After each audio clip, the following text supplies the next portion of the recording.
السلام علیکم. حاضر خدمت ہے آپ کے سامنے ایک نئی کہانی کے ساتھ جس کا نام ہے مشترکہ جرم. بہت کم لوگ ایسے ہوتے ہیں جو عالم جوانی ہی میں اپنی ذاتی کوششوں سے کچھ بن جاتے ہیں، ورنہ عموماً جب ذمہ داریوں کا بوجھ حد سے زیادہ بڑھ جاتا ہے اور جوانی آنے سے پہلے ہی رخصت ہونے لگتی ہے تو انسان دولت کمانے کی جدوجہد میں کامیاب ہو پاتا ہے، اور اس وقت کی دولت اس کی اولاد یا دوسرے لواحقین کے لیے کارآمد ہوتی ہے. ہارون بھی ان خوش نصیبوں میں سے ایک تھا جو ابتدائی جدوجہد سے ہی اپنا مستقبل تابناک بنانے میں کامیاب ہو گیا تھا. والدین بچپن ہی میں سدھار گئے تھے. بڑے بھائی پرویز نے زندگی کے 7 سال اس پر صرف کیے، اور جب اس کی جیب میں بائی کی کفالت اور چھوٹے سے مکان کی خریداری کے باوجود 20,000 روپے جمع ہو گئے تو اس نے شادی کر لی. 10,000 روپے کی شادی میں ایسی ہی بیوی مل سکتی تھی جس کے گھرانے میں کبھی 5,000 روپے بھی جمع نہ ہو پائے. وحیدہ کے والدین نے صاف کہہ دیا کہ لڑکی کے علاوہ ان کے پاس کچھ اور نہیں. چنانچہ پرویز نے لڑکی پر ہی اکتفا کیا، لیکن اس کی بیوی نے اس چھوٹے سے گھر میں اتنی ذمہ داریاں پسند نہ کیں. اب تو 10,000 روپے بھی خرچ ہو گئے تھے اور لے دے کے پرویز کی تنخواہ رہ جاتی تھی. اسی تنخواہ میں مستقبل بھی بنانا تھا، آنے والے دنوں کا خیال بھی کرنا تھا. آج 2، کل 3 اور پھر 4. گھر کے اخراجات میں اور تو کوئی کمی نہیں کی جا سکتی تھی، بس ہارون کی کمی کر دی. ہارون شروع سے ہی بے حد حساس تھا. دل میں اس نے سوچ رکھا تھا کہ بس 2 سال اور پڑھ لے، اس کے بعد بھائی کے کاندھے سے کاندھا ملا کر کھڑا ہو جائے گا. لیکن بھاوچ گھر میں آئی تو بھائی کے اطوار ہی بدل گئے. پھر جب پرویز نے کہا ہارون اب تم پڑھنا چھوڑ دو، میٹرک کر چکے ہو، کوئی نوکری کرو، تم کہو تو میں تمہارے لیے کوشش کروں، تو وہ حیران رہ گیا. بھائی جان بس 2 سال بعد. کیسی باتیں کر رہے ہو ہارون، یہ 2 سال کیسے گزریں گے؟ نہ تن پر کپڑا، نہ پیٹ میں روٹی. پہلے اور بات تھی ہارون، اب حالات بدل گئے ہیں. میں تمہارے لیے فاقے بھی کر سکتا ہوں، لیکن تمہاری باپ بھی. مگر میرا مستقبل بھائی جان، مستقبل تو ہمارے سامنے بھی ہے ہارون. بھائی جان نہیں ہارون، یقین کرو گنجائش نہیں ہے، ورنہ میں تم سے یہ بات نہ کہتا. میں بالکل مجبور ہوں، پرویز نے کہا. اس کے بعد ہارون کے پاس کہنے کے لیے کچھ نہیں رہا. اس نے پڑھائی چھوڑ دی اور نوکری کی تلاش شروع کر دی. لیکن نوکری ملنا اتنا آسان تو نہیں ہے. اس کا بھائی بھی کوشش کر رہا تھا، لیکن تقدیر ساتھ نہیں دے رہی تھی. تب ایک شام بھابھی برس پڑی. نوکری کبھی نہیں ملے گی، کوئی مزدوری بھی تو کی جا سکتی ہے. اتنی سی تعلیم ہے، کوئی افسری تو ملنے سے رہی. کوشش تو ہو رہی ہے بیگم، پرویز نے دھیمے لہجے میں کہا. زندگی بھر ہوتی رہے گی اور ہمیشہ ناکامی ہوگی. تو پھر کیا کیا جائے؟ بھابھی نے پوچھا. یہ تو خود ہارون کو سوچنا چاہیے کہ اب بھائی پر بوجھ نہ بنے تو بہتر ہے. ہماری بھی ضروریات ہیں، ہمارے بھی ارمان ہیں. آپ کان کھول کر سن لیں، اگر اب ہارون یہاں رہا تو میں نہیں رہوں گی. اور ہارون کی غیرت بھی جاگ اٹھی. نہیں بابی، آپ یہی رہیں گی، خدا حافظ. وہ اسی وقت گھر سے باہر نکل آیا. وہ طبیعتاً نیک فطرت اور سادہ لو تھا، کسی چھل فریب سے بھی واقف نہیں تھا. دنیا اچانک اس طرح اجنبی بن جائے گی کبھی سوچا بھی نہیں تھا. آج بھرے پورے شہر میں تنہا رہ گیا تھا. رات ایک فٹ پاتھ پر سو کر گزاری، دوسری صبح بھوک سے نڈھال تھا. بھاوچ کے تیر کانوں میں اتر رہے تھے. اس نے سوچا ٹھیک تو ہے، مزدوری بھی تو انسان ہی کرتے ہیں.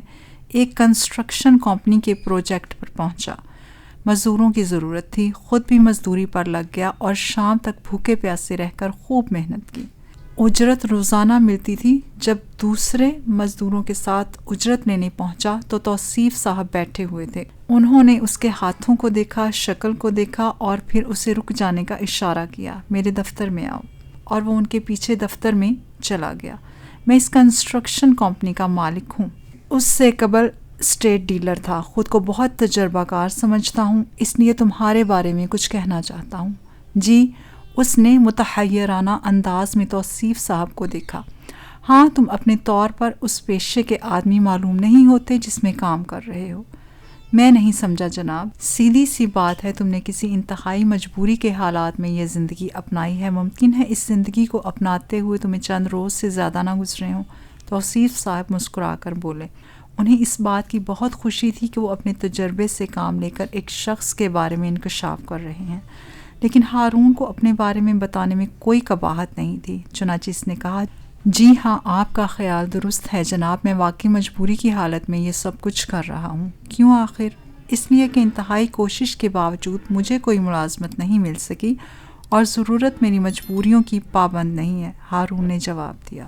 ہاں بیٹے، ضرورت انسان کو اتنا ہی مجبور کر دیتی ہے۔ بہرحال میں خود بھی برے حالات سے گزرا ہوں، اس لیے تمہارے لیے دل میں درد رکھتا ہوں۔ بتاؤ میں تمہارے لیے کیا کر سکتا ہوں؟ کچھ نہیں جناب، آج کا کام تو چل جائے گا، لیکن میں چاہتا ہوں کوئی باعزت نوکری مل جائے۔ میں تمہیں ایک مشورہ دے سکتا ہوں، توصیف صاحب نے کہا۔ جی فرمائیے۔ میرے پاس ایک دکان ہے، وہی دکان جس میں بیٹھ کر میں نے انتہائی اسرت کے دن گزارے تھے، لیکن جس نے مجھے ایک بہترین زندگی بخش دی۔ اسٹیٹ ایجنسی کی حیثیت سے وہ دکان خاصی مشہور تھی، لیکن اپنی مصروفیات میں پھنسنے کے بعد میں نے اسے نظر انداز کر دیا، اور اب میرا ایک خوبصورت دفتر ہے۔ تم اگر چاہو تو وہ دکان میں تمہیں دے سکتا ہوں۔ جناب عالی، میری ایک گزارش ہے، ہارون نے کہا۔ کیا؟ دکان چلنے کا انتظار کرنا ہوگا، لیکن میرے حالات مجھے قطعاً اس کی اجازت نہیں دیتے۔ میں تمہاری مدد کروں گا، توصیف صاحب نے کہا۔ کیا کریں گے آپ؟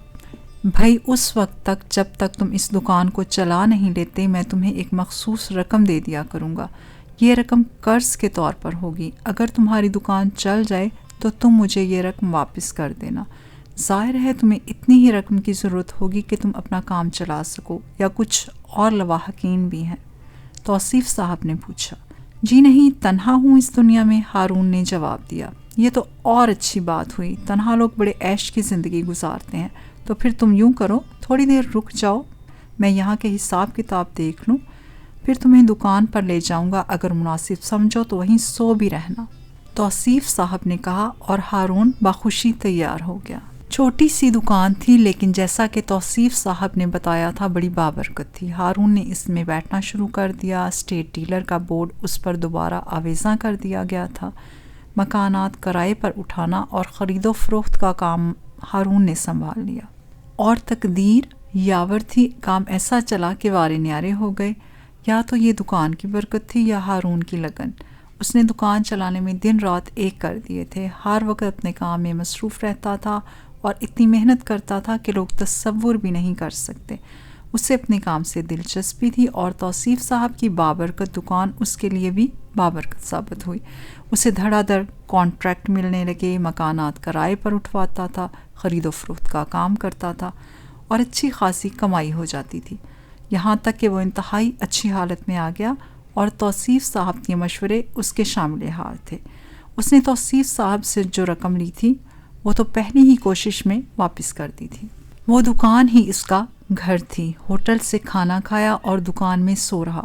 پھر توصیف صاحب نے اسے اسکوٹر خریدنے کا مشورہ دیا، اور اس نے عمل کیا۔ اس کی ساری آمدنی توصیف صاحب کے پاس جمع ہوتی تھی۔ اس نے کبھی یہ نہیں سوچا تھا کہ اس کی رقم کتنی جمع ہو گئی ہے۔ پھر ایک دن توصیف صاحب اس کی دکان پر آئے اور اپنے ساتھ کچھ کاغذات لائے تھے۔ میاں یہاں دستخط کر دو، انہوں نے کہا، اور اس نے آنکھیں بند کر کے دستخط کر دیے۔ شکریہ۔ تم نے یہ نہیں پوچھا کہ یہ کاغذات کیسے ہیں؟ پوچھنا بھی نہیں چاہتا۔ کیوں؟ اس لیے کہ آپ نے دستخط کرنے کے لیے کہا ہے، اور یہ بات میں اپنی زندگی کے آخری لمحات تک نہیں بھولوں گا کہ آپ ہی کی وجہ سے میں اس پوزیشن میں آیا ہوں۔ اوہ شکریہ۔ ہاں تو یہ ایک پلاٹ ہے 600 گز کا، میں نے تمہاری جمع شدہ رقم سے خرید لیا ہے۔ اس پر فلیٹوں کی تعمیر کا اعلان کر دو، اور یہاں کا پتہ دے کر ان کی بکنگ شروع کر دو۔ توصیف صاحب کے مشورے سے ہارون سینٹر کی بکنگ شروع ہو گئی۔ ہارون سینٹر کے بعد ہارون اپارٹمنٹس، اور پھر ہارون کمپلیکس، اور پھر نہ جانے کیا کیا۔ دولت کی ریل پیل ہو گئی۔ توصیف صاحب نے ایک خوبصورت دفتر کی چابی اسے دیتے ہوئے دکان کی چابی مانگ لی تھی۔ اس متبرک دکان کو اب کسی اور ضرورت مند کے لیے خالی کر دو، انہوں نے مسکراتے ہوئے کہا تھا، اور ہارون نے چابی ان کے حوالے کر دی۔ توصیف صاحب زیادہ عرصہ اس کا ساتھ نہ دے سکے اور دل کا دورہ پڑنے سے انتقال کر گئے، لیکن ہارون کو انہوں نے جن بلندیوں کا راستہ بتایا تھا وہ ان پر بڑھتا ہی چلا گیا۔ اب شہر کے بیچوں بیچ اس کا شاندار دفتر تھا، اور اس کے کئی پروجیکٹ کام کر رہے تھے۔ بے شمار ملازم اس کے لیے کام کرتے تھے، لیکن اس نے پرویز سے کوئی انتقام نہیں لیا تھا۔ طویل عرصے تک اس نے پرویز کی طرف رخ ہی نہیں کیا، لیکن جب اس کی مالی پوزیشن مستحکم ہو گئی تو پرویز سے ملا۔ پرویز اس کے ٹھاٹھ باٹ دیکھ کر سحر زدہ ہو گیا تھا۔ اب اس کے 2 بچے تھے۔ ہارون نے اسے ایک بڑی رقم دی اور کہا کہ وہ آئندہ بھی اس کی ضروریات پوری کرتا رہے گا۔ بھابھی نے بھی چولا بدل دیا تھا۔ 2-3 بار وہ اس کی کوٹھی میں آئیں۔ انہوں نے اپنی چھوٹی بہن کے لیے پیشکش کی، لیکن ہارون نے انہیں منہ نہیں لگایا۔ تعمیر کی زندگی میں وہ کنکریٹ کی دیوار بن کر رہ گیا تھا۔ اس کی زندگی میں کبھی کوئی حسین پھول نہیں کھلا تھا۔ خشک اور بے آب و گیا چٹانوں کی سی زندگی، لیکن کبھی کبھی اسے تنہائی کا احساس ہوتا تھا۔ کبھی کبھی اس کا دل چاہتا کہ اس کی عالیشان کوٹھی تنہا اس کی نہ ہو، کوئی اور بھی اسے اپنا کہے، کوئی اور بھی اس کی ذات میں شریک ہو جائے، لیکن خود اس کی اپنی صلاحیتیں اس سلسلے میں مفقود تھیں۔ وہ بڑے سے بڑا سودا نہایت اعتماد سے کر سکتا تھا۔ اس سلسلے میں اس کی ذہانت بے مثال تھی، لیکن کوششوں کے باوجود کسی حسین وجود کو اپنی زندگی میں شامل نہیں کر سکا، حالانکہ اس کی دولت، شان و شوکت بے حد متاثر کن تھی۔ ایک بڑے آدمی کی حیثیت سے اسے بڑے لوگوں کی تقاریب میں خاص اہمیت حاصل تھی۔ بہت سی حسین لڑکیوں نے اسے اپنی طرف راغب کیا تھا۔ وہ راغب ہوا بھی تھا، لیکن اس کی زبان کسی کے سامنے نہ کھل سکی۔ اسے تو کسی ایسی چیز کی ضرورت تھی جو خود آگے بڑھ کر تمام مراحل طے کر لے، جو خود اس کی مشکلات کا حل پیش کر دے۔ خود وہ کسی سے کچھ نہیں کہہ سکتا تھا، لیکن ناتجربہ کار لڑکیاں اسے ایک مغرور انسان سمجھتی تھیں اور بہت جلد اس سے بد دل ہو جاتی تھیں۔ زندگی پر تنہائی کا بوجھ کچھ زیادہ ہی بڑھ گیا تو اس نے ایک اعلیٰ پائے کے کلب کی رکنیت اختیار کر لی۔ وہ باقاعدگی سے کلب جانے لگا۔ کلب میں اس کے بہت سے شناسہ تھے، طرح طرح کی باتیں کرتے تھے، لیکن خود اس میں اتنی جرت نہیں تھی کہ ان باتوں میں عملی حصہ بھی لے لیتا۔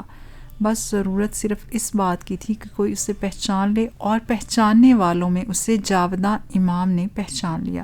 نازک سے خد و خال کی مالک، خوبصورت، خوش لباس اور بے حد سمارٹ لڑکی خود ہی اس کی میز پر پہنچی تھی۔ ہارون اس وقت تنہا بیٹھا سگریٹ سے شغل کر رہا تھا۔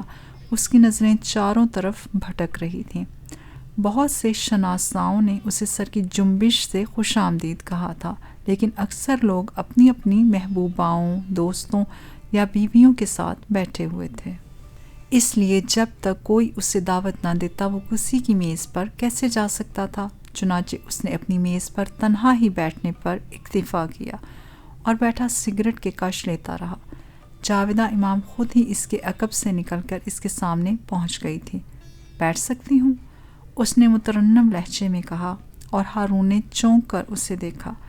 ایک لمحے کے لیے اس کی انگلیوں میں سگریٹ لرز گئی اور اس نے دھواں چھوڑتے ہوئے خوش اخلاقی سے کہا، تشریف رکھیے۔ کم از کم وہ کسی لڑکی کو دیکھ کر اس طرح نروس نہیں ہوتا تھا جس طرح ہو رہا تھا۔ چنانچہ اس وقت اس نے خود پر کاروباری موڈ طاری کر لیا اور جاویدہ کرسی گھسیٹ کر بیٹھ گئی۔ اس کے چہرے کی مسکراہٹ اور چمکدار آنکھوں نے ہارون کو کسی حد تک بوکھلا دیا تھا۔ جی فرمائیے، میں کیا خدمت کر سکتا ہوں؟ اس نے وہی الفاظ دہرائے جو وہ اپنے آفس میں بیٹھ کر ادا کیا کرتا۔ خوب، تو آپ یہاں بھی خدمت کرنے کا جذبہ لیے ہوئے بیٹھے ہیں، جاویدہ لہک کر بولی اور کھلکھلا کر ہنس پڑی۔ ہارون خود بھی مسکرا پڑا تھا۔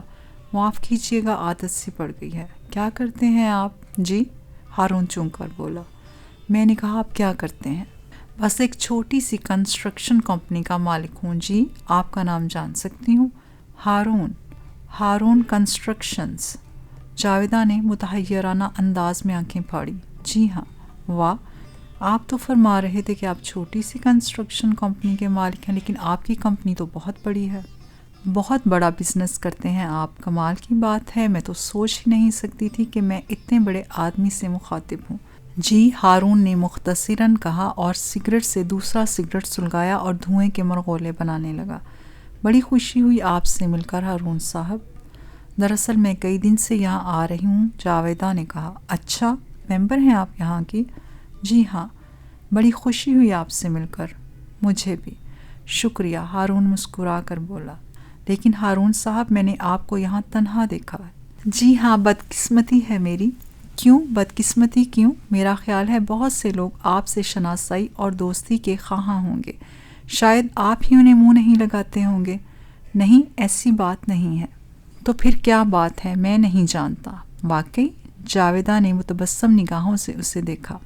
جی ہاں، میرا خیال ہے میں بد اخلاق نہیں ہوں، ہارون نے جواب دیا۔ اب وہ کسی قدر کھل رہا تھا۔ اب ایسی بھی کیا حماقت کہ کسی سے بات کرنے میں بھی حق لانے لگے۔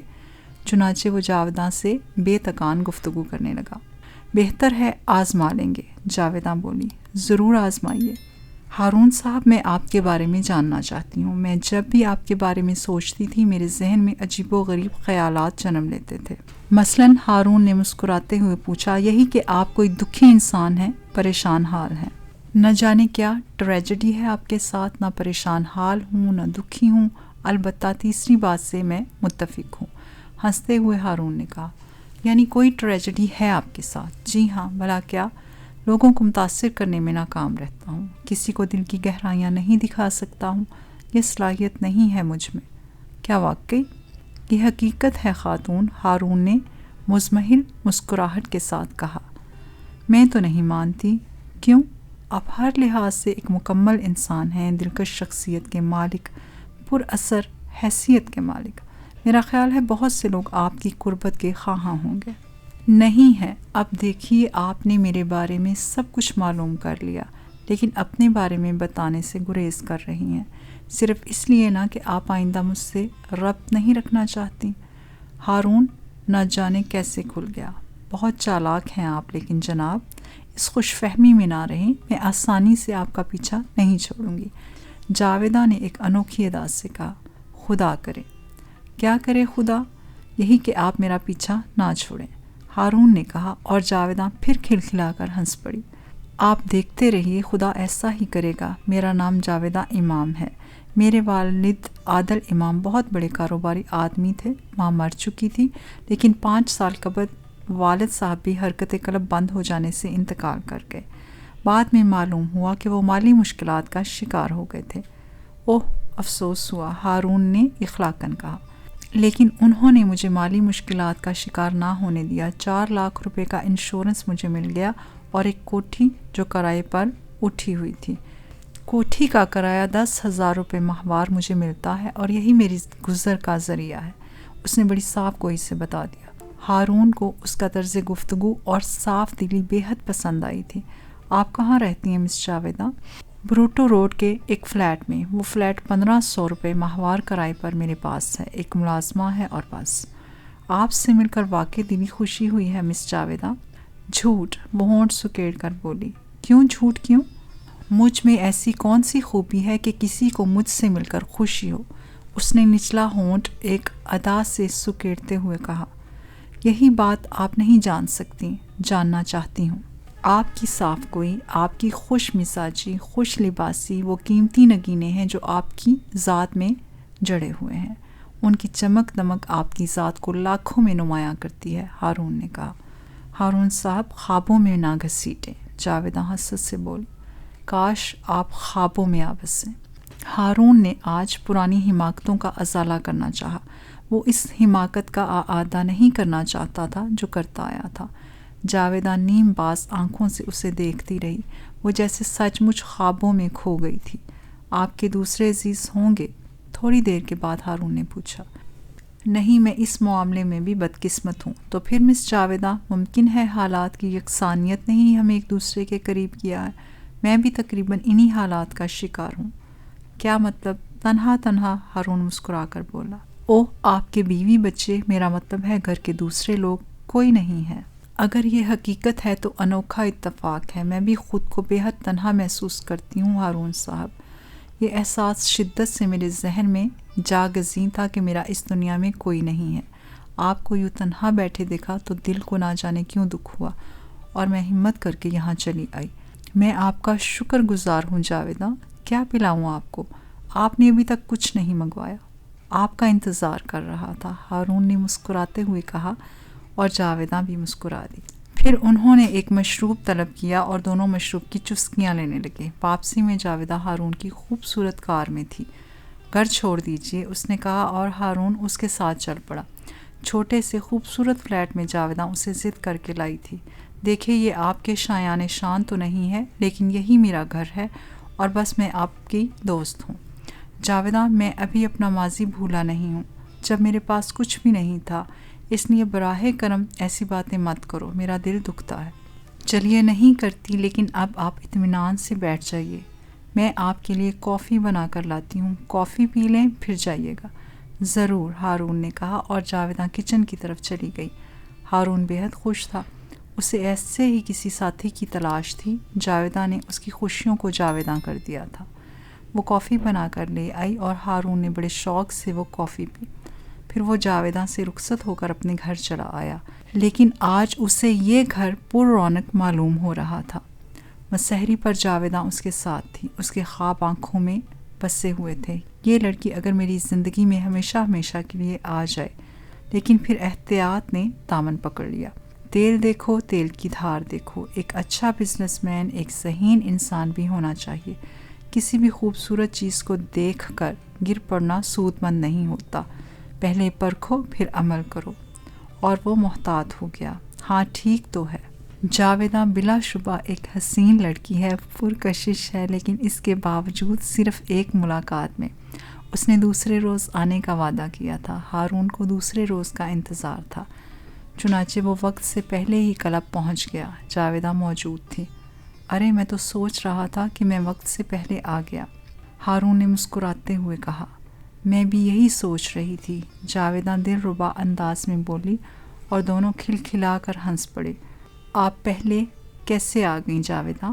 بس سوچا تھا کہ کہیں دیر نہ ہو جائے۔ آپ یقین کریں میں بھی یہی سوچ کر جلدی آ گیا تھا۔ ہارون صاحب یہ آثار تو اچھے نہیں ہیں۔ میں بھی یہی محسوس کر رہا ہوں، ہارون نے کہا اور دونوں پھر ہنسنے لگے۔ شام 7 گزری، لوگوں نے دلچسپ نگاہوں سے اس نئے جوڑے کو دیکھا تھا۔ جاویداں اور ہارون کی جوڑی خاصی خوبصورت لگ رہی تھی اور اس کے بعد روزانہ ملاقاتیں شروع ہو گئیں۔ واپسی میں ہارون جاویداں کو اس کے فلیٹ پر چھوڑتا۔ جاویداں عموماً رات کا کھانا اسے اپنے ساتھ ہی کھلاتی تھی۔ بڑی ہی اپنائیت ہو گئی تھی ان دونوں کے درمیان، اور ہارون محسوس کر رہا تھا کہ جاویداں بلا شبہ ایک شائستہ اور خوش مزاج لڑکی ہے۔ پھر ایک دن جاویداں نے کہا، کل آپ دوپہر کا کھانا میرے ساتھ کھائیے ہارون صاحب۔ کیوں، خیریت ہے؟ بس دل چاہتا ہے کہ آپ کو اپنے ہاتھ سے کچھ کھلایا جائے اور کچھ باتیں بھی کرنا ہے۔ بہتر ہے، حاضر ہو جاؤں گا۔ کوئی خاص کام تو نہیں ہے آپ کو؟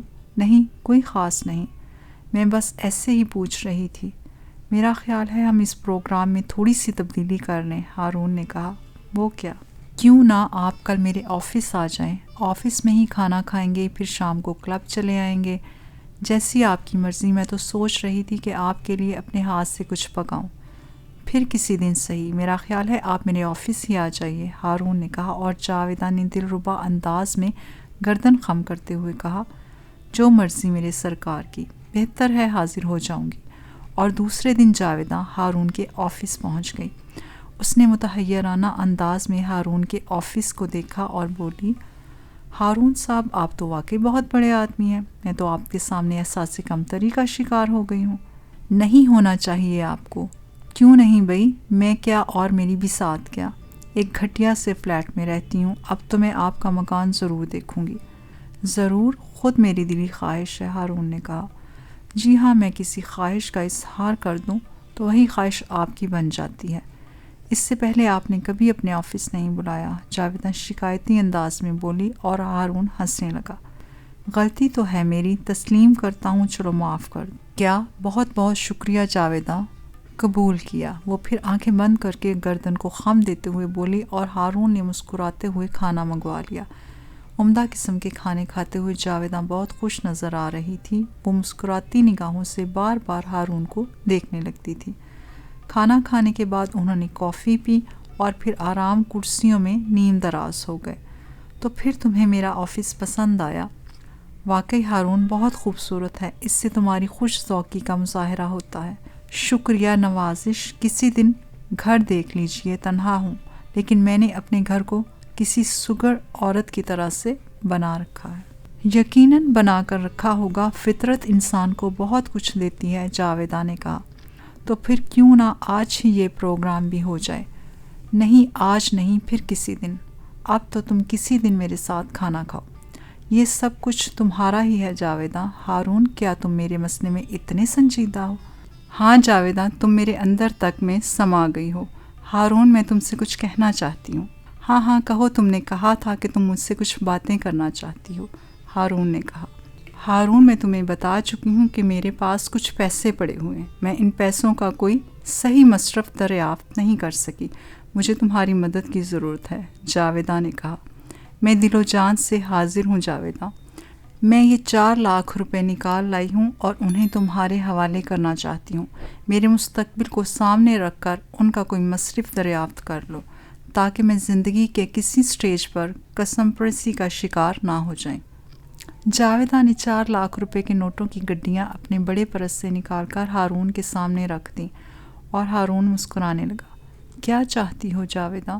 بس تم انہیں رکھ لو، تمہاری امانت کے طور پر، جس طرح بھی چاہو۔ جاویدہ، تمہیں میرے اوپر اس قدر اعتماد ہے؟ کیا مطلب؟ اگر میں یہ رقم دبا جاؤں تو میں یہ سمجھوں گی کہ یہ اس کا صحیح مصرف تھا۔ جاویدہ اداس لہجے میں بولی، میں پھر وہی سوال کروں گا، کون سا؟ تمہیں میرے اوپر اس قدر اعتماد ہے؟ ہاں ہے۔ اگر اعتماد ہے جاویدہ تو تم یہ کیوں سوچتی ہو کہ زندگی کے کسی سٹیج پر تم کسی قسم پرسی کا شکار ہو جاؤ گی؟ ہارون نے جذباتی لہجے میں کہا۔ لیکن ہارون، ہاں جاویدہ، جب تک میں زندہ ہوں تمہارا ساتھ دوں گا، میں کبھی قسم پرسی کا شکار نہ ہونے دوں گا۔ ہارون، ایک بات کہوں، برا تو نہیں مانو گے؟ نہیں، کہو۔ میں تم سے شادی کبھی نہیں کروں گی۔ کیوں جاویدہ؟ ہارون چونک پڑا۔ اگر ایسا ہو گیا ہارون تو میرا ضمیر کبھی مطمئن نہ ہوگا۔ آخر کیوں؟ میں سوچوں گی کہ دنیا میرے بارے میں ہمیشہ غلط انداز سے سوچے گی، وہ سوچے گی کہ میں نے ہارون سے صرف اس کی دولت کے لیے شادی کی ہے۔ دنیا سوچتی رہے جاویدہ، ہم تو نہیں سوچیں گے۔ پھر بھی ہارون، نہیں جاویدہ، میں تمہیں زندگی کا ساتھی بنانے کا فیصلہ کر چکا ہوں، تمہیں بھی میری بات ماننا ہوگی۔ ہارون، جاویدہ نے احتجاج کیا۔ ہاں جاویدہ، ایسا ضرور ہوگا، لیکن ابھی نہیں ہارون، خدا کے لیے میری اتنی بات ضرور مان لو، میں دل و جان سے تمہاری ہوں، لیکن بس میں ابھی شادی نہیں کرنا چاہتی۔ میں اس کے لیے تمہیں مجبور نہیں کروں گا جاویدہ، جب تمہارا ضمیر تمہیں اجازت دے مجھے بتا دینا۔ وعدہ کرتے ہو؟ ہاں وعدہ کرتا۔ ہارون نے پورے خلوص سے کہا اور اپنے ان الفاظ میں دو اٹل تھا۔ یہ روپے اٹھا لو، تم کسی قسم پرسی کا شکار کبھی نہیں ہوگی۔ نہیں ہارون، ہر ذات کو ایک سہارے کی ضرورت ہوتی ہے، اور جب اسے سہارا مل جائے تو پھر کسی شے کی ضرورت باقی نہیں رہ جاتی۔ یہ روپے تم اٹھا لو، خواہ مخواہ مجھے ان کے لیے پریشان رہنا پڑتا ہے ہارون ڈیئر۔ اور ہارون مجبور ہو گیا، وہ معمولی رقم نہیں تھی۔ جاویدہ نے اپنا سب کچھ اسے دے دیا تھا، اپنا مستقبل اسے دے دیا تھا، اور اس سے زیادہ وہ ہارون کو کیا اعتماد دیتی۔ ہارون کئی دن تک اس بارے میں سوچتا رہا۔ جاویدہ سے ملاقاتیں اور بڑھ گئی تھیں۔ ہارون نے اسے خوبصورت کوٹھی دکھائی، جاویدہ نے اپنے ہاتھ سے اسے کھانے پکا کر کھلائے۔ اب انہیں کلب کے سہارے کی ضرورت بھی نہیں تھی۔ جب دل چاہتا جاویدہ ہارون کے آفس پہنچ جاتی، ہارون اس کے فلیٹ پہنچ جاتا۔ اس شام بارش ہو رہی تھی، موسم کی شراب حواس پر چھائی ہوئی تھی۔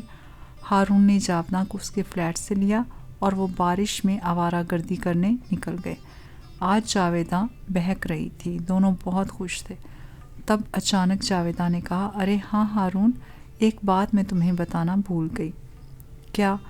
کل دن میں مجھے ایک فون ملا تھا۔ کیسا فون؟ بڑا حیرت انگیز۔ کسی نے مجھے فون کر کے کہا کہ میں آج کل کلب نہیں آ رہی۔ میں نے پوچھا کہ کون صاحب بول رہے ہیں تو اس نے اپنا نام نہیں بتایا۔ کون ہو سکتا ہے؟ خدا جانے، تمہارے خیال میں کون ہو سکتا ہے؟ میں کیا کہہ سکتا ہوں، کلب میں تو تمہاری کسی سے کوئی خاص شناسائی بھی نہیں تھی۔ بالکل نہیں، ظاہر ہے میں زیادہ عرصے تک وہاں گئی بھی نہیں، اور جب سے گئی ہوں تمہارے ساتھ ہی رہی ہوں۔ کون ہو سکتا ہے؟ جاویدہ پرخیال انداز میں بولی۔ ہوگا کوئی، چھوڑو، موسم کی بات کرو، یہ موسم آج کیا کہہ رہا ہے؟ ہارون نے کہا، جو کچھ کہہ رہا ہے بہت برا کہہ رہا ہے۔ جاویدہ نے شرمائے ہوئے انداز میں کہا اور گردن جھکا لی۔ وہ دیر تک بارش کی پھواروں میں بھیگتے رہے، اور جب تھک گئے تو واپس چل پڑے۔ فلیٹ پر پہنچے تو جاویدہ نے اسے عجیب سی نگاہوں سے دیکھتے ہوئے کہا، اوپر نہیں آؤ گے؟ کیوں نہیں؟ ہارون نے کہا اور کار لاک کر کے اس کے ساتھ فلیٹ پر پہنچ گیا۔ کیا کھاؤ گے؟ کچھ نہیں، ہارون نے جواب دیا۔ نہیں کچھ تو؟ بالکل نہیں جاویدہ، یوں بھی ضرورت محسوس نہیں ہو رہی، اور اگر ضرورت محسوس ہوئی تو پھر جائیں گے اور کھانا کھا لیں گے۔ پھر چلو گے؟ کیا حرج ہے؟ کیا تم مصروف ہو؟ ہرگز نہیں، میری بھلا کیا مصروفیت ہو سکتی ہے، اور سب سے بڑی مصروفیت اس کے علاوہ اور کیا ہو سکتی ہے کہ تم میرے ساتھ ہو۔ جاویدہ نے کہا۔ اس کا لہجہ خمار آلود تھا۔ ہارون بھی موسم کے اثر سے بہک رہا تھا۔ دیر تک دونوں خاموش رہے، دونوں اپنے اپنے خیالوں میں ڈوبے ہوئے تھے۔ تب ہارون نے ہی اس خاموشی کو اپنی گھمبیر آواز سے توڑا۔ جاویدہ، تمہاری معیت نے مجھے کچھ نئے جہانوں سے روشناس کرایا ہے، مگر میں نہیں جانتا جاویدہ کہ میری تقدیر میں یہ بے بسی کیوں لکھی ہوئی ہے۔ کیسی بے بسی ہارون؟ جاویدہ نے اداس لہجے میں پوچھا۔ یہی کہ زندگی میں ایک ساتھی ملا، اس قدر قریب آیا، لیکن اس کے باوجود اتنا دور ہے۔ میں تم سے دور تو نہیں ہارون، جب دل چاہے چھو لو، سمو لو خود میں، جاویدہ نے کہا اور کھسک کر اس کے نزدیک آ گئی۔ اس نے اپنا سر ہارون کے سینے پر ٹکا دیا۔ میں تمہیں دور ہی محسوس کرتا ہوں جاویدہ۔ میں چاہتی ہوں ہارون کہ تم دوری کے ہر احساس کو مٹا دو۔ جاویدہ، ہارون کا لہجہ کپ کپ آ گیا۔ ہاں ہارون، میرا بھی اب اس دنیا میں تمہارے سوا اور کوئی نہیں ہے۔ میں جاویدہ کے ہونٹ کپ کپانے لگے اور ہارون اس پر جھک گیا۔ اس نے جاویدہ کو بازو میں بھینچ لیا اور اس کے بعد انہوں نے جو منصوبے بنائے تھے سب پاش پاش ہو گئے۔ موسم ان کے اوپر حاوی ہو گیا۔ جاویدہ آہستہ سے اپنی جگہ سے اٹھی اور ہارون بھی اس کے ساتھ ہی اٹھ گیا۔ پھر وہ دونوں ایک دوسرے کی قربت میں اس طرح کھو گئے کہ دوری کا احساس باقی نہ رہا۔ ہاں، جب احساس ہوا تو جاویدہ لرزتی آواز میں بولی، ہارون، کیا ہم نے اچھا کیا ہے؟ ہاں جاویدہ، اچھا کیا ہے، ہارون نے پر اعتماد لہجے میں کہا۔ مگر جاویدہ کچھ پریشان نظر آنے لگی۔ لیکن ہارون، اس نے کچھ کہنا چاہا۔ تمہاری ہی ضد ہے جاویدہ، ورنہ میں تو تمہیں اپنی دنیا میں شامل کرنے کا فیصلہ کر چکا ہوں۔ تم جس دن مجھے اجازت دو گی، میں تمہیں دلہن بنا کر اس فلیٹ سے لے جاؤں گا، اور اس کے بعد ہمارے درمیان کوئی دوری نہ رہے گی۔ ہارون، جاویدہ نے اس کے سینے میں سر چھپا لیا۔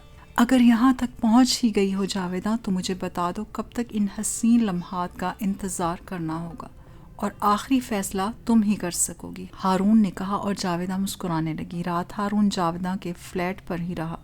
دوسرے دن بھی وہ کافی دیر سے دفتر پہنچا۔ اب رہ ہی کیا گیا تھا؟ جاویدہ اپنا تن من دھن سب کچھ دے چکی تھی۔ ہارون کے ذہن میں اب اس کے سوا کوئی نہیں تھا۔ جاویدہ سے ملاقاتیں ہوتی رہیں، وہ دونوں قریب سے قریب تر آتے گئے۔ موسم کی ایک لغزش نے ان کے درمیان سے تمام پردے ہٹا دیے، لیکن اس کے بعد وہ سنبھل گئے۔ ہارون جاویدہ کے حساس دل سے بخوبی واقف تھا۔ وہ اس کے ضمیر پر مزید کوئی داغ نہیں دینا چاہتا تھا۔ بارش والے دن سے 8ویں دن کی بات تھی۔ ہارون دفتر پہنچ کر کام دیکھنے لگا اور ایک اجنبی لفافہ اس کی آنکھوں کا مرکز بن گیا۔ لفافہ کافی موٹا تھا۔ ہارون نے اسے ٹٹولا اور پھر پھاڑ دیا، لیکن لفافے سے جو کچھ نکلا اسے دیکھ کر ہارون کا دل بند ہونے لگا۔ وہ اس کی اور جاویدہ کی تصویریں تھیں، انتہائی حد تک اریاں تصویریں۔ یہ تمام تصاویر اس رات کی تھیں جس رات وہ جوانی اور موسم کی لغزش کا شکار ہو گئے تھے۔ ان تصاویر کو دیکھ کر ہارون کی آنکھیں شرم سے جھک گئیں، لیکن ہارون نے بے چین ہو کر لفافے سے وہ پرچہ نکال لیا جو ٹائپ کیا ہوا تھا۔ ڈیئر ہارون، انسان اس دنیا میں اس لیے آتا ہے کہ عیش و عشرت سے زندگی بسر کرے۔ کچھ ایسے ہوتے ہیں جو اس زندگی میں کچھ حاصل نہیں کر سکتے، اور کچھ ایسے ہوتے ہیں جن پر زندگی کے تمام دروازے کھل جاتے ہیں، لیکن وہ جنہیں سب کچھ مل جائے انہیں نہ بھولیں جنہیں کچھ میسر نہیں ہے۔ میں بھی انہی میں سے ایک ہوں، ایک مفلوق الحال آدمی جسے زندگی گزارنے کے لیے بہت کچھ درکار ہے۔ بڑی محنت کی ہے تم پر ہارون، اور اب اس محنت کا معاوضہ درکار ہے۔ فی الحال صرف 5 لاکھ۔ تم ان فوٹوؤں کو پھاڑ کر پھینک سکتے ہو، ان تصویروں کو آگ میں جلا سکتے ہو، یہ تمہارا حق ہے۔ میں ان کے دوسرے پرنٹ نکلوا کر انہیں پوسٹر کی شکل میں چھاپ دوں گا، اور یہ پوسٹر پورے شہر میں تقسیم ہو جائیں گے، پولیس ڈپارٹمنٹ میں بھی پہنچ جائیں گے۔ اور جاویدہ امام ایک معزز شخص کی بیٹی اور ہارون ایک بڑا سرمایہ دار عوام کی نگاہوں میں آ جائیں گے، اور انہیں بڑے آدمیوں کے کرتوت معلوم ہو جائیں گے۔ اور یہ میرا حق ہے مسٹر ہارون، ہم دونوں ایک دوسرے کو اس کے حق سے محروم نہیں کر سکتے۔ اگر آپ میری زبان کو بند رکھنا پسند کریں تو 5 لاکھ روپے نقد لے کر ہوا محل پہنچ جائیں اور انہیں وہاں رکھ کر واپس آ جائیں۔ یہ کام کل تک ہو جانا چاہیے، اور اب یہ کہنے کی کوئی ضرورت تو نہیں ہے کہ اگر کوئی غلط کارروائی ہوئی تو تمہارا مخلص۔ ہارون کو چکر آ گیا تھا، خط کی تحریر اس کے حواس چھین رہی تھی، وہ بے حد پریشان ہو رہا تھا۔ جاویداں کا معصوم چہرہ اس کی نگاہوں میں آ رہا تھا۔ وہ خودکشی کر لے گی، کتنی جذباتی اور حساس تھی وہ، لیکن یہ بلیک میلر ان تک کیسے پہنچ گیا؟ کوئی بات سمجھ میں نہیں آتی تھی۔ جاویداں کا فون آیا تو اس نے معذرت کرتے ہوئے کہا، آج نہیں ملیں گے جاویداں۔ کیوں؟ جاویداں کے لہجے میں حیرت تھی۔ بس کچھ ایسی ہی کاروباری مصروفیات ہیں، امید ہے خیال نہیں کرو گی۔ نہیں ہارون، ظاہر ہے تمہاری مصروفیت میری اپنی ہے۔ کل؟ ہاں کل شام کو میں آؤں گا۔ اوکے، جاویداں نے کہا اور فون بند کر دیا۔ وہ سوچ میں ڈوبا رہا۔ 5 لاکھ روپے ادا کیے جا سکتے تھے۔ کیا وہ بلیک میلر اس کا پیچھا چھوڑ دے گا؟ اور اگر جاویداں کو معلوم ہو گیا تو جاویداں زندہ نہ بچ سکے گی۔ یہ خیال ہارون کے لیے بڑا روح فرسا تھا۔ وہ جاویداں کی زندگی چاہتا تھا۔ اس نے لفافہ بند کیا، اسے احتیاط سے اپنے لباس میں رکھ لیا اور پھر رات پر جاگنے کے بعد اس نے یہی فیصلہ کیا کہ 5 لاکھ روپے ادا کیے جائیں۔ دوسرے روز اس نے رقم کا انتظام کیا۔ دل تو چاہتا تھا کہ پولیس کو اطلاع کر دے، اس بلیک میلر کو شوٹ کر دے، لیکن بدنامی کا خیال، جاویداں کا خیال۔ ہوا محل شہر سے دور ایک پرانی عمارت کا نام تھا۔ اس سنسان اور ویران عمارت میں اس نے اپنی محنت کی کمائی رکھ دی اور واپس چلا آیا۔ شام تک اس کا دل عجیب سی اداسیوں کا شکار۔ پھر شام کو وہ جاویداں سے ملا۔ نکھری نکھری جاویداں لاکھوں میں ایک لگ رہی تھی۔ اسے دیکھ کر پھول کی طرح شگفتہ ہو گئی۔ یوں لگ رہا ہے جیسے کئی ہفتے گزر گئے ہوں۔ وہ ہارون سے لپٹ گئی۔ ہاں واقعی، کیا بات ہے، تھکے تھکے سے ہو؟ واقعی تھک گیا ہوں۔ تب آج کہیں نہیں جاتے، گھر پر آرام کریں گے۔ ٹھہرو، میں تمہارے لیے کافی بنا کر لاتی ہوں۔ جاویداں چلی گئی۔ تھوڑی دیر کے بعد وہ کافی لے کر آ گئی۔ بہت خوش تھی۔ ہارون بھی اس کی خوشی میں شریک ہو گیا، لیکن اب اس کے ذہن میں ہر وقت ایک پھانس چھپتی رہتی تھی۔ وہ اتنا خوش نہیں رہتا تھا جتنا پہلے۔ جاویداں نے کتنی ہی بار اسے ٹوکا تھا، لیکن ہارون نے اسے کچھ نہیں بتایا۔ دوسرے مہینے کی 1 تاریخ کو اسے پھر وہی لفافہ مل گیا جسے دیکھ کر اس کا خون خشک ہو گیا تھا۔ اس بار بھی ٹائپ شدہ تحریر موجود تھی۔ ڈیئر ہارون، امید ہے مزاج بخیر ہوں گے۔ وہی مرغے کی ایک ٹانگ، یعنی 5 لاکھ روپے۔ لیکن یہ ماہوار حساب نہیں ہے، بس 2 یا 3 بار تمہیں اور تکلیف دوں گا، اس کے بعد یہ سلسلہ ختم ہو جائے گا۔ تمہاری امانت، وہ نیگیٹو، تمہاری سپرد کر دی جائے گی، لیکن شرط یہی ہے کہ اس وقفے میں تم اسی شرافت کا ثبوت دو گے جیسا کہ پہلی بار دیا ہے۔ اور یہ دھمکی دہراتے ہوئے مجھے بھی شرم آتی ہے کہ اگر تم نے یہ سب کچھ نہیں کیا تو اس کی رسوائی تمہارا مقدر بن جائے گی۔ وہی پہلا پروگرام، خدا حافظ، تمہارا مخلص۔ یعنی 5 لاکھ روپے۔ ہارون نے سوچا 10 لاکھ روپے کی رقم سرمائے سے نکل جانا کوئی معمولی بات نہیں ہے۔ ظاہر ہے وہ کروڑ پتی نہیں بن گیا تھا، بس یہی 40-50 لاکھ کا آدمی تھا۔ کاروبار چلتا رہتا تھا۔ اتنی بڑی رقم نکالنے کے بعد اسے خاصی مشکلات کا شکار ہونا پڑتا۔ یوں تو نہیں چل سکے گی گاڑی، کچھ نہ کچھ کرنا ہوگا۔ کیا کیا جائے؟ ظاہر ہے ایک بلیک میلر کا منہ تو بند نہیں کیا جا سکتا۔ اس وقت تک جب تک کہ تصاویر اس کے پاس موجود ہیں وہ اسی طرح کرتا رہے گا۔ لیکن بہت کچھ سوچنے کے باوجود اسے ہر راستہ مسدود نظر آیا۔ وہ سازشی ذہن کا مالک نہیں تھا، ایک سیدھا سادہ بزنس مین تھا، چنانچہ 5 لاکھ بھی اسے دینا ہی پڑے۔ لیکن اس کے بعد وہ 2 دن تک جاویداں سے نہ مل سکا تاکہ جاویداں اس کی کیفیت کا اندازہ نہ لگا لے۔ لیکن اب اس کے دن رات سولی پر گزرنے لگے تھے۔ کوئی ایسا حل جو قابل اطمینان ہو، لیکن کوئی حل سمجھ میں نہ آیا۔ یہ 2 دن اس نے شدید پریشانی میں گزارے، کسی مناسب حل کی تلاش کے لیے۔ وہ بہت دیر تک سوچتا رہا، پھر ایک ہی حل اس کے ذہن میں آیا۔ اس نے 10 لاکھ روپے دینے کے بعد سوچا کہ اسے اس موضوع پر گفتگو کر لینی چاہیے۔ چنانچہ جب وہ جاویداں سے ملا تو اس کا موڈ اتنا خوشگوار نہ تھا۔ جاویداں، میں آج تم سے کچھ سنجیدہ گفتگو کرنا چاہتا ہوں۔ تو کرو، اس میں الجھنے کی کیا بات ہے؟ جاویداں نے فراخ دلی سے کہا۔ جاویداں، میں چاہتا ہوں کہ 1 ہفتے کے اندر اندر ہم دونوں شادی کر لیں۔ کیوں؟ جاویداں نے چون کر پوچھا۔ بس یہ میری خواہش ہے۔ لیکن ہارون، تمہارا وعدہ؟ افسوس جاویداں، اب میں اس وعدے پر قائم نہیں رہ سکتا، ہارون نے کہا، اور جاویداں کا چہرہ تاریک ہو گیا۔ خاصی اداسی نظر آنے لگی، پھر لرزتی ہوئی آواز میں بولی، آخر کیوں؟ بس ایسے ہی کچھ الجھنے ہیں جاویداں، مجھے نہیں بتاؤ گے؟ افسوس جاویدہ، میں تمہیں ان الجھنوں کے بارے میں کچھ نہیں بتا سکتا، ہارون نے کہا، اور جاویدہ کی آنکھوں میں آنسو ڈبا آئے۔ کیوں؟ آخر کیوں؟ تم نہیں سمجھتی جاویدہ، بس ایسی ہی کچھ بات ہے، ہمارا شادی کر لینا بے حد مناسب ہوگا، ہم بہت سی الجھنوں سے بچ جائیں گے۔ مگر کون سی الجھنیں درپے ہیں تمہیں ہارون؟ یہ میں نہیں بتا سکتا جاویدہ۔ آخر کیوں؟ یہ بات مجھے الجھن کا شکار کر رہی ہے ہارون، آخر تم اس بات کو کیوں نہیں سمجھتے؟ جاویدہ کے لہجے میں کسی قدر تیکھا پن آ گیا اور ہارون چونک گیا۔ کیا مطلب؟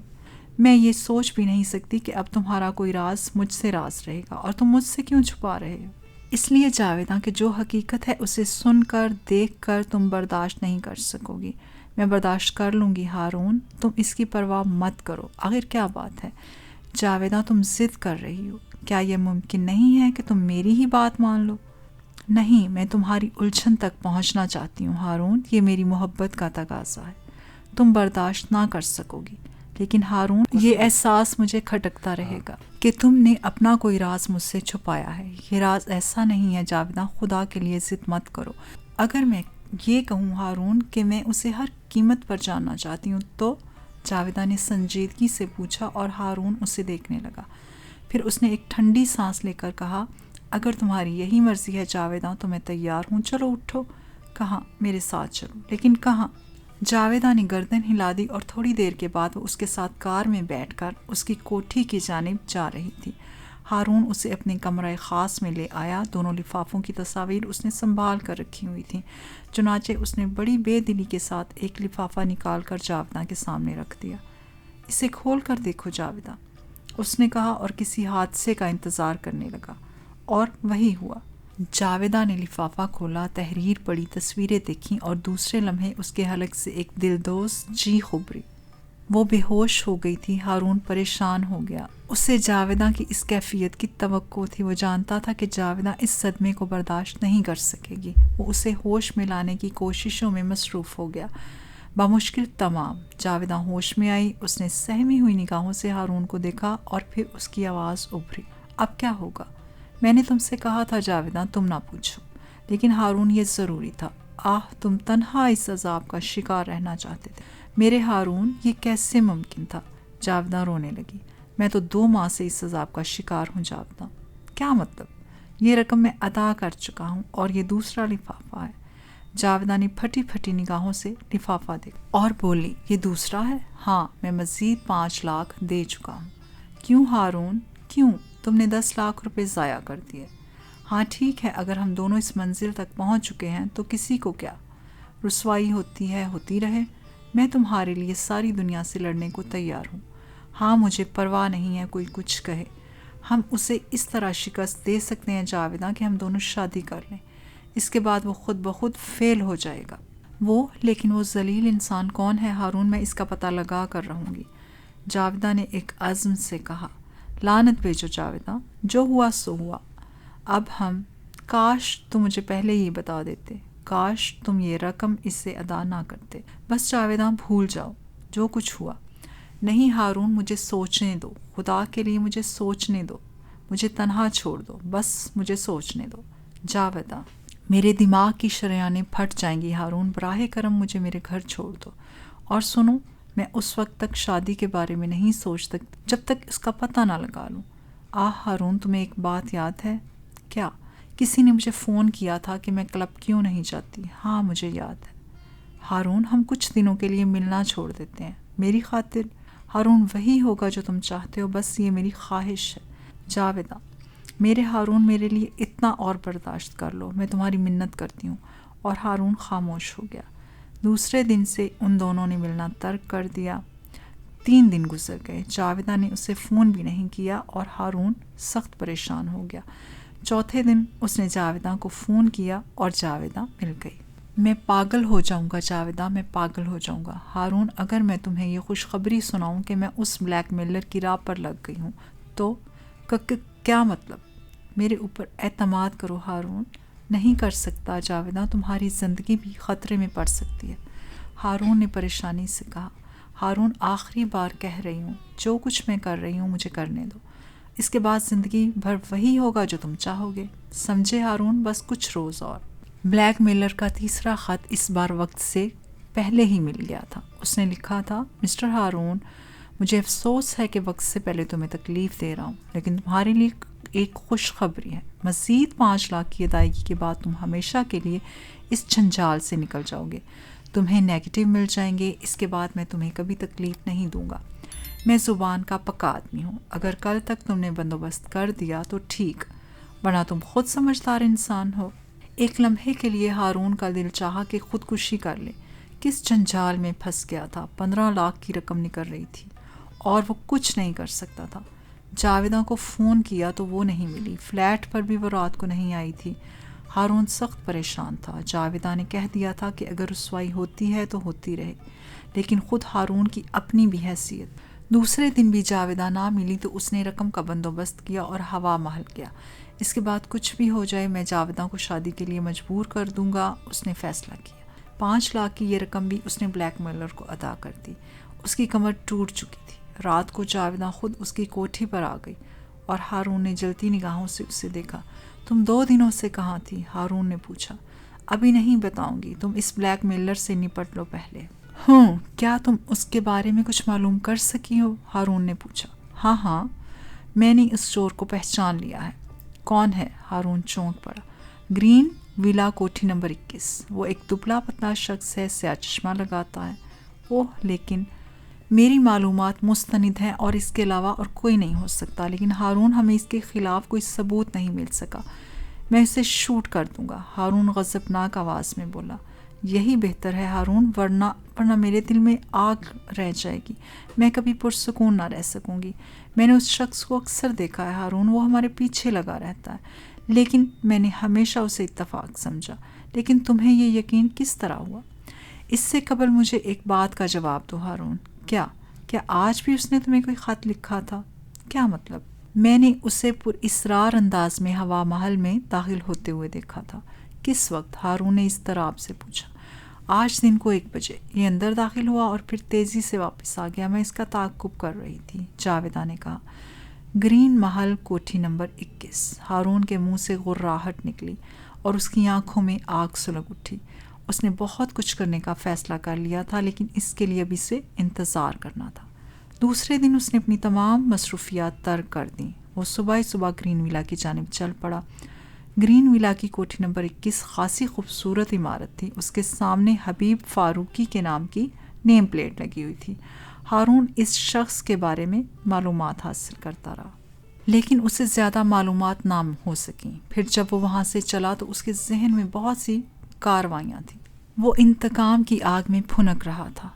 شام تک وہ مارا پھرتا رہا۔ اس کے ذہن میں ایک ہی منصوبہ تھا، وہ اس شخص کو قتل کر دے جس نے اسے بلیک میل کیا، اور یہ ذہنی آگ اسے عقل و فراست سے کافی دور لے گئی تھی۔ شام تک وہ آوارہ گردی کرتا رہا اور رات 11 بجے پھر اس کی کار گرین ویلا کے نزدیک پہنچ گئی۔ اس نے کار کو گرین ویلا سے دور ایک درخت کے نیچے پارک کیا اور عمارت کے گیٹ کی جانب چل پڑا۔ دروازے پر چوکیدار موجود تھا۔ کیا مسٹر حبیب فاروقی تشریف رکھتے ہیں؟ اس نے پوچھا اور چوکیدار چونک کر اسے دیکھنے لگا۔